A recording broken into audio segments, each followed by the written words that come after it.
First day ఒక website article చదివి disappoint అయ్యారని విన్నాను. ఇతను ఒక్కడికి ఎందుకు అసలు ఇతనికి సినిమా నచ్చలేదా ఏంటి అర్థం అవ్వలేదు. ఇద్దరు చెడ్డవాళ్ళు కాదు, ఇద్దరు బ్యాడ్ ఏమి ఉండదు, కానీ వాళ్ళకున్న టైం వల్ల లేకపోతే వర్క్ ప్రెషర్ వల్ల వాళ్ళిద్దరి మధ్య కమ్యూనికేషన్ అనేది పెరిగిపోతుంది. మీరు కూడా అలాంటి ప్యారడీలు చేయడము అన్నది ఇంకా కొత్త తాకటం. సౌఖ్యంలో ఆయన పృథ్వీ గారు ఓన్లీ బాహుబలి ఒకటి చేశారేమో అనుకున్నాం అంతే.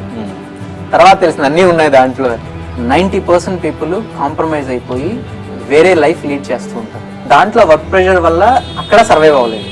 తనకి ఇష్టమైన పెయింటింగ్ వదిలేసి ఒకనొక స్టేజ్ లో వచ్చేసరికి ఒక డిప్రెషన్ లోకి వెళ్ళిపోయి సూసైడల్ టెండెన్సీ పెరిగిపోతూ ఉంటుంది. ఏదో కమర్షియల్ గా పెట్టాలని పెట్టిందా లేకపోతే అది నిజంగా సినిమాకి అవసరం? ఎక్కడో ఉన్నోడిని మెట్లెక్కి వెళ్దాం అనుకున్నాండి, ఒక లిఫ్ట్ తీసుకొచ్చి లిఫ్ట్ ఆగింది ఎక్కువ అనేసి ఎక్కించినట్టుంది అనమాట. అమ్మగారు చనిపోయే ముందు చివరిగా మాట్లాడింది నాతోనే ఫోన్లో. ఆ వచ్చిన 17 hours కూడా బ్రతికుందా లేదా అనే డైలమాలో వచ్చింది.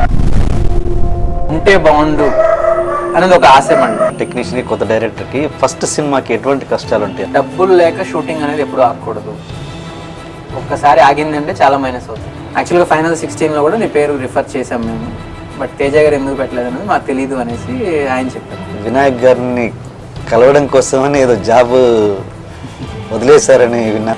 కొంచెం బాధ అనిపించింది, కొంచెం తేజ గారి మీద కోపం అనిపించింది. అప్పుడు సినిమా వాళ్ళు అంటే నమ్మరు, సినిమా వాళ్ళతో పెళ్ళిళ్ళు కావు, ఏంటి రీజన్ ఏంటంటారు? ఇండియాలో ఉన్న కోర్టుల్లో ఎన్ని కేసులు విడాకుల కేసులు ఉన్నాయి, ఎన్ని కేసులు వైఫ్ హెరాస్మెంట్స్ ఉన్నాయి, వీటిలో సినిమా ఫీల్డ్ ఎంతమంది ఉన్నారో ఎంక్వైరీ చేసుకుంటే తెలిసిపోతుంది.